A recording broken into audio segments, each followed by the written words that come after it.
Other यानी कि अन्य आगे चल रही है।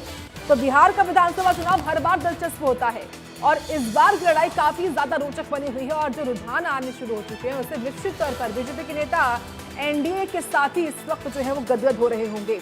तो बिहार विधानसभा चुनाव की 243 सीटें हैं जिन पर वोटों की गिनती जारी है और पहले सुबह 8 बजे पोस्टल बैलेट काउंट किए गए थे। पोस्टल बैलेट यानी कि वो बैलेट होते हैं जिसमें दिव्यांगजन हो या बुजुर्ग हो या फिर जो सेना के जवान होते हैं वो अपना डाक विभाग के जरिए अपना वोट भेजते हैं। उनको पहले काउंट किया गया, उसके बाद लगभग 8:30 बजे जो है फिर ईवीएम खुले और ईवीएम खुलने के साथ ही रुझान भी आने शुरू हो चुके हैं और इन रुझानों में कौन आगे है कौन पीछे है ये आपके सामने पल पल की अपडेट इंडिया न्यूज पर आप देख पा रहे हैं। और 52 सीटों पर इस वक्त जो है महागठबंधन पीछे है और आगे है एनडीए इस वक्त आगे चल रहा है।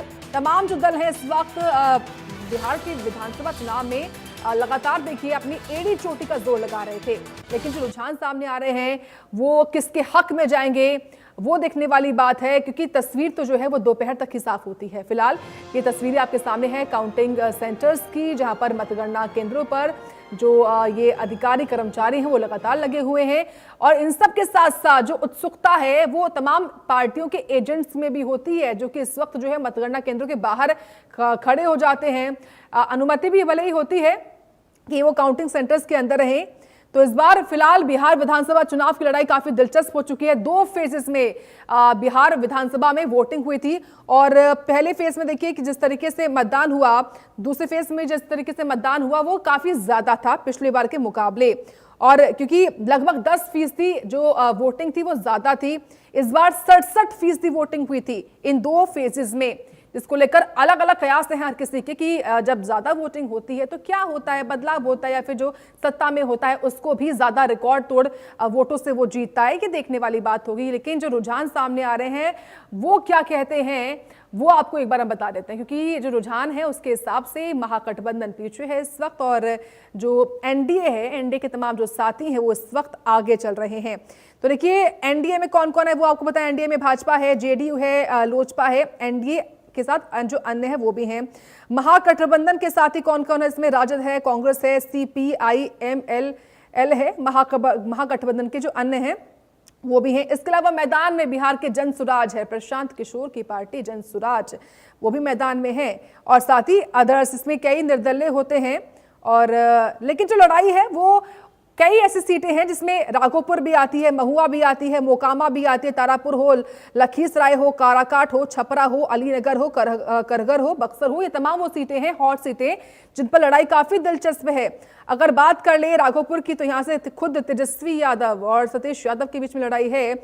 महुआ में तेज प्रताप यादव हैं, मुकेश रोशन हैं, संजय कुमार हैं। मोकामा में वीणा देवी हैं, अनंत सिंह जो कि कई बार के विधायक हैं। तारापुर में सम्राट चौधरी खुद प्रदेश के उप मुख्यमंत्री मैदान में है, अरुण साहा है यहाँ पर। और लखीसराय में विजय सिन्हा है, अमरीश अनीश हैं। काराकट में ज्योति सिंह है, स्नेहलता है, अरुण सिंह है।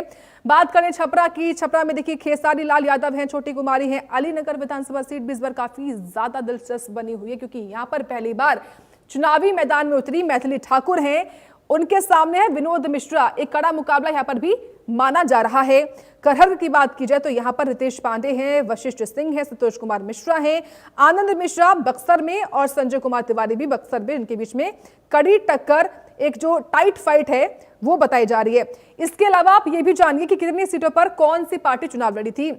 बात करें तो कुल 243 सीटें हैं, जिनमें से बीजेपी ने 101 सीट पर चुनाव लड़ा, जेडीयू ने 101 पर, आरजेडी ने 143 पर, साथ ही कांग्रेस ने 60 सीटों पर चुनाव लड़ा है।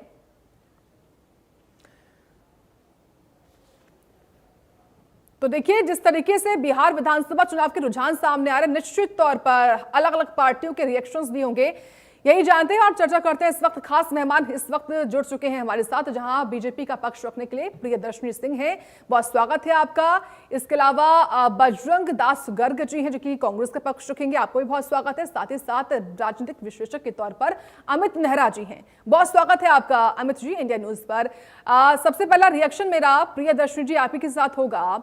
जो रुझान सामने आ रहे हैं, हालांकि ये नतीजे तो नहीं है, नतीजे जो है वो दोपहर तक ही स्पष्ट होंगे, लेकिन रुझानों पर सबसे पहला रिएक्शन आपका। Good morning. और उसके बाद इंडिया न्यूज के सारे दर्शकों को भी। मेरे लिए बिहार चुनाव वैसे भी बहुत ज्यादा एक तरह से निर्णायक भी है और कहीं ना कहीं आत्मा से भी जुड़ा है, क्योंकि मेरा ननिहाल बिहार है। और हम लोग अक्सर गर्मी की छुट्टियों में अपने ननिहाल पटना जाया करते थे। मैं आपको बता दूं कि जो इस तरीके से रुझान, मैं सुबह से ही टीवी खोल के बैठी हूं और मैं वैसे भी आश्वस्त थी, क्योंकि हमारे जो रिश्तेदार हैं उनसे भी अक्सर बात होती थी, पॉलिटिकल परिवार है, तो वहां पे साफ पता लग रहा था कि एनडीए एकदम क्लीन स्वीप लेगी। इसके पीछे देखिए कारण क्या है, मैं आपको बताती हूँ। थोड़ा सा हम बैक हिस्ट्री पे जाते हैं।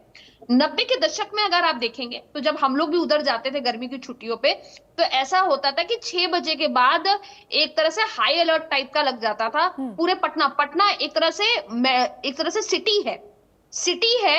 आप ये सोचिए कि 6 साढ़े 6 बजे के बाद बोल दिया जाता था कि भाई बाहर मत निकलो, क्योंकि अगर निकलोगे तो आपको किडनैप कर लिया जाएगा। रंगदारी वहां पे बहुत ज्यादा थी। तो लोगों को आज भी वो गुंडा राज कहीं ना कहीं याद है। कोई ज्यादा पुरानी बात तो है नहीं।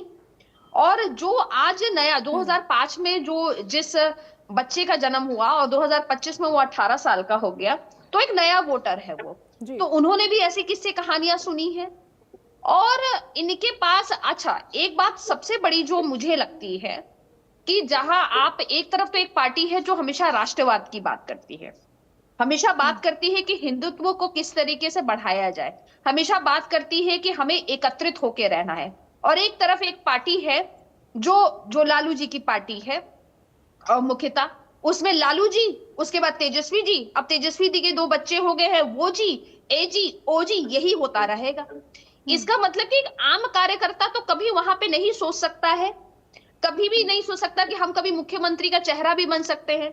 और जो व्यक्ति अपने भाई का नहीं हुआ वो प्रदेश की जनता का क्या होगा, यही तो एक नारा पूरे बिहार में दे दिया गया था। जो व्यक्ति अपने ही सगे भाई का नहीं हुआ, आप ये बताइए तो वो किसी और का क्या होगा। और जहां तक शिक्षा की बात करते हैं, तो शिक्षा की बात जब तेजस्वी जी करते हैं तो बड़ी ही हास्यास्पद बात लगती है, क्योंकि वो खुद 9वीं फेल है। खुद 9वीं फेल व्यक्ति अगर शिक्षा की बात करे, ठीक है, स्वास्थ्य की आर्या। बात करे, ठीक है, हॉस्पिटल्स की बात करें, उनके पास तो टेन्योर था ना। कितने रोजगार दे दिए उन्होंने, डिप्टी सीएम थे, उन्होंने कितने रोजगार दे दिए। डेटा तो हमारे पास भी है, लेकिन कुछ नहीं किया, बिल्कुल ठीक है, ये कुछ भी आगे नहीं अपनी किया। बात रखेगा। एक बार ओपनिंग रिमार्क में ले लेती हूँ प्रियदर्शनी जी जी सभी के साथ। जी बजरंग दास गर्ग जी, आप मुस्कुरा रहे थे जब प्रियदर्शनी जी अपनी बात कह रही थी, लेकिन उस पर भी आप रिएक्ट करिएगा। लेकिन हरियाणा कांग्रेस के भी कई दिग्गज पहुंचे थे बिहार में महागठबंधन के लिए, खासतौर से कांग्रेस पार्टी के लिए वोट मांगने के लिए, लेकिन जो अभी शुरुआती रुझान है उस पर आपका रिएक्शन सबसे पहला। ये सरकारी कर्मचारी के मैक्सिमम वोट होते हैं और सरकारी कर्मचारी सरकार के होते हैं, इसमें कोई दो राय नहीं। उन्होंने सरकार के नीचे काम करना होता है, पक्ष में जाते। दूसरी बात, ये भी तो ईवीएम मशीन चालू नहीं हुई है, उनके वोटों के रुझान आने। मुझे यही उम्मीद है कि हमारा इंडिया गठबंधन, महागठबंधन बिहार में सरकार बनाएगा। जहां तक भारतीय जनता पार्टी ने, नीतीश कुमार ने पूरी सरकारी तंत्र मंत्र मशीनरी का खुलेआम दुरुपयोग किया, इसमें कोई दोहरा नहीं। सारा देश ने देखा किस प्रकार भुकाने का, गुमराह करने का काम देश के प्रधानमंत्री जी, मोदी जी छोटी छोटी जगह में जनसभाएं कर रही हैं। अमित शाह तो वहां मकान लेकर डेरा लगाए हुए थे, अफसरों को धमका रहे थे, ऐसा करो, ऐसा नहीं करोगे ऐसा कर देंगे, ऐसा नहीं करोगे ऐसा कर देंगे। लगातार जिस तरह एक कार्यकर्ता होता, अरे देश का गृह मंत्री है और आप ऐसे छोटे छोटे अधिकारियों दिखाकर आप वोट गिरवाना चाहते हो, गलत काम कराना चाहते हो। जनता बहुत सियानी हो चुकी है। और मेरी बहन जी जैसे बात कर रही थी, इनको एक ही काम था, सिर्फ गुमराह करना, मुद्दे की बात नहीं करना। ना तो इन्होंने शिक्षा की बात करी, ना चिकित्सा की बात करी, ना बेरोजगारी की बात करी, ना किसान की बात करी, ना महंगाई मतलब आम जनता की बात करी, सिर्फ ये तो मुद्दे को भटकाने की बात करते हैं। अरे कौन सी शिक्षा आपने अच्छी दे दी? हरियाणा ही ले लो, स्कूलों में डॉक्टर नहीं है, हमारे हॉस्पिटलों में डॉक्टर नहीं है, स्कूलों में मास्टर नहीं है। सो हॉस्पिटलों के अंदर क्या स्थिति है? दवाइयां तक नहीं है, और स्कूलों के अंदर बच्चों के बैठने के लिए बेंच तक नहीं है, पीने का पानी की व्यवस्था नहीं है। आप करते हो शिक्षा की बात करते हो, आ रही हूँ आपके ऐसी पास। स्थिति, और रिजल्ट आपका देखोगे अंडा, जीरो रिजल्ट। ठीक है। आपका पूरा आप काट के देख लो, 11 साल का रिकॉर्ड दे लो, आपका सरकारी स्कूल का रिजल्ट 0/0 आपका रिजल्ट है। ऐसी स्थिति तो आपकी शिक्षा की है। आप क्या किस नाम की वोट मांग रहे हो? आप गुंडा राज तो हरियाणा के अंदर है। ठीक है। सुन रहे हैं आप? ठीक है, सुन रहे हैं बसवंत आप? दास जी। फायरिंग करके अपराधी दुकानों पे, व्यापारियों पे रोटी ठीक है। मांग रहे हैं, गलती मांग रहे हैं, हत्याएं कर रहे हैं, और आप कहते हो ठीक है, मैं आऊंगी इस पर भी, मैं आऊंगी इस पर भी गर्ग जी, मैं आऊंगी। ठीक है, एक बार ओपनिंग रिमार्क हो जाए अमित नेहरा जी का। अमित नेहरा जी, आपने दोनों ही पार्टियों के प्रवक्ताओं को सुना है। उनका खास तौर से बजरंग दास जी ये बोल रहे हैं कि जो शुरुआती रुझान है इसमें सरकारी कर्मचारियों के अधिकतर वोट होते हैं और सरकारी कर्मचारी सरकार के पक्ष में ही करेंगे वोट। लेकिन आपका जो विश्लेषण है वो क्या कहता है शुरुआती रुझान पर? देखिए, अगर सरकारी कर्मचारियों का अनुमान है तो हरियाणा में 2024 में नवंबर में जो हुआ था चुनाव अक्टूबर में, तो पिछले साल ही उसमें जो पोस्टल बैलेट थे उसमें तो कांग्रेस को वोट ज्यादा दिए थे। ये कोई सेट ट्रेंड नहीं है कि कर्मचारी जिसको वोट देंगे उसको उसकी सरकार बनेगी। हाँ, इंडिकेशन हो सकता है।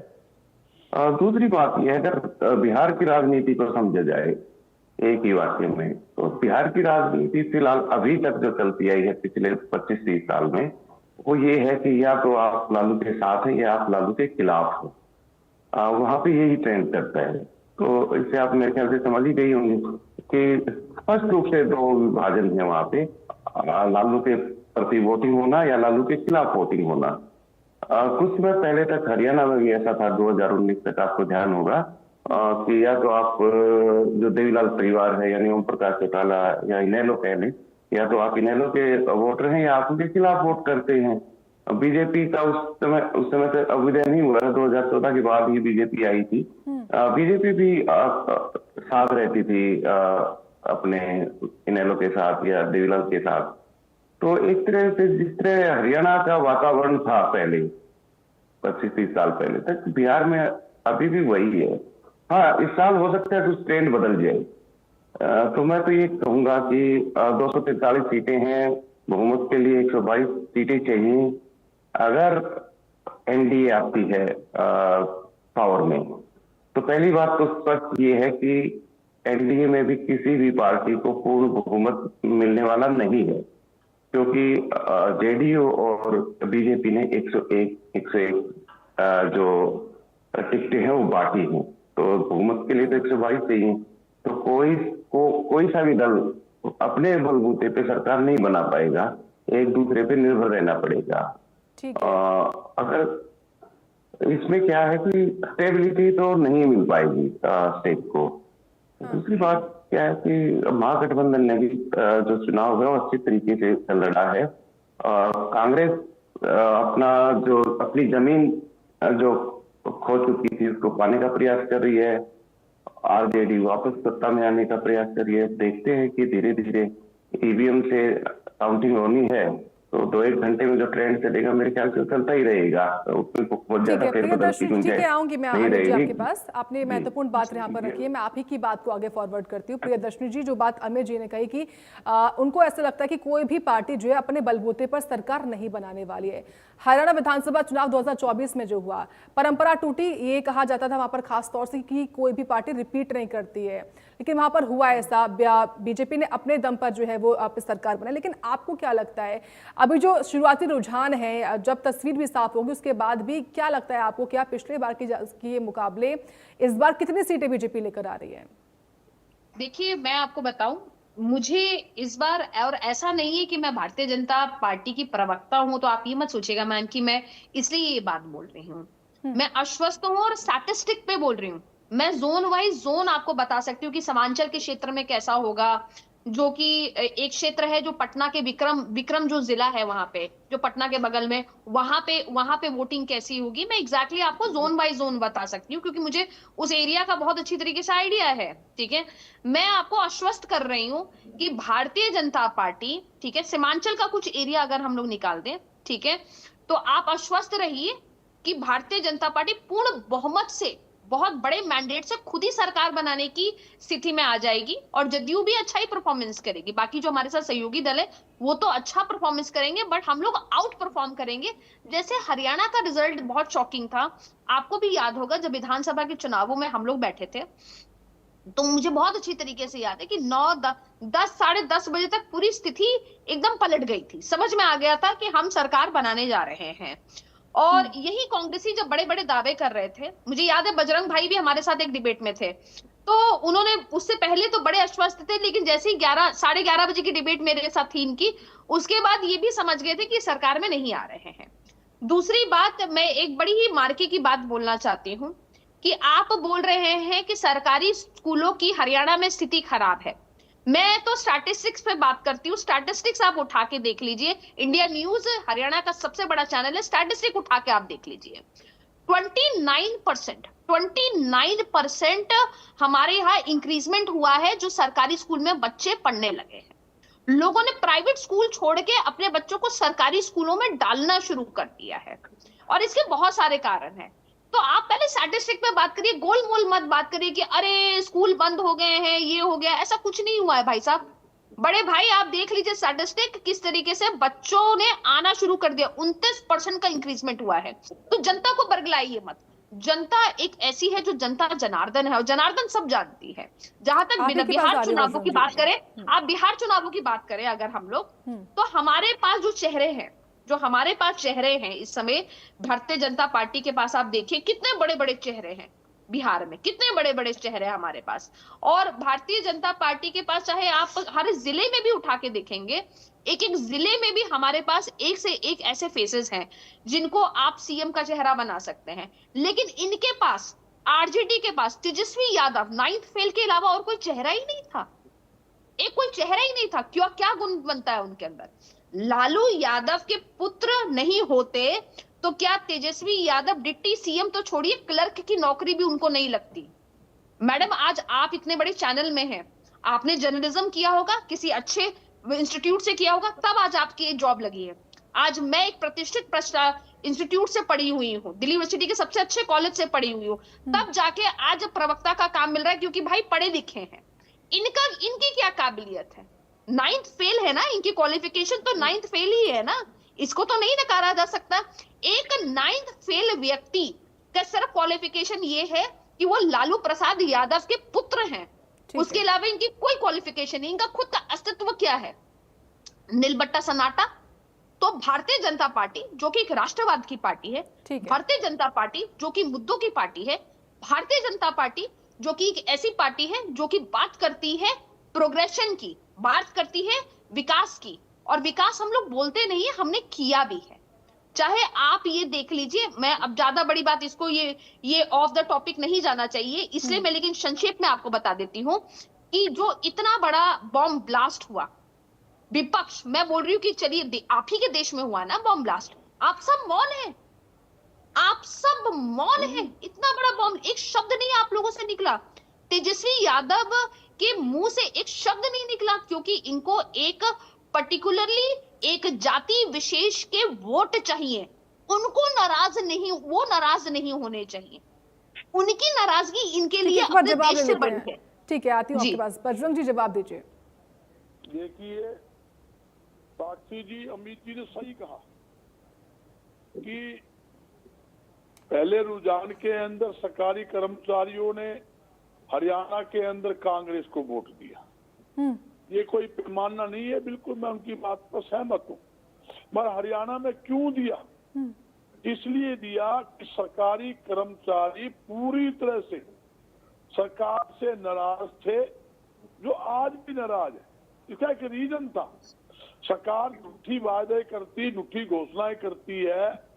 उनकी ओल्ड पेंशन योजना जो ओपीएस की जो उनकी मांग थी उनकी पूरी नहीं हुई, इसलिए उन्हें उम्मीद थी हरियाणा में कांग्रेस पार्टी आएगी और कांग्रेस पार्टी आने से बजरंग जी, हमारी आपने ये बात बोली यहाँ पर कि जब कांग्रेस को जब विधानसभा चुनाव के नतीजे सामने आ रहे थे शुरुआती रुझान में, तो सरकारी कर्मचारियों ने कांग्रेस को जो है वो वोट दिया, और आप दूसरी ओर बोल रहे हैं कि बिहार में जब अब जो शुरुआती रुझान सामने आ रहे हैं वहाँ पर सरकारी कर्मचारी जो हैं वो सरकार के पक्ष में है, इसका मतलब नाराज नहीं है।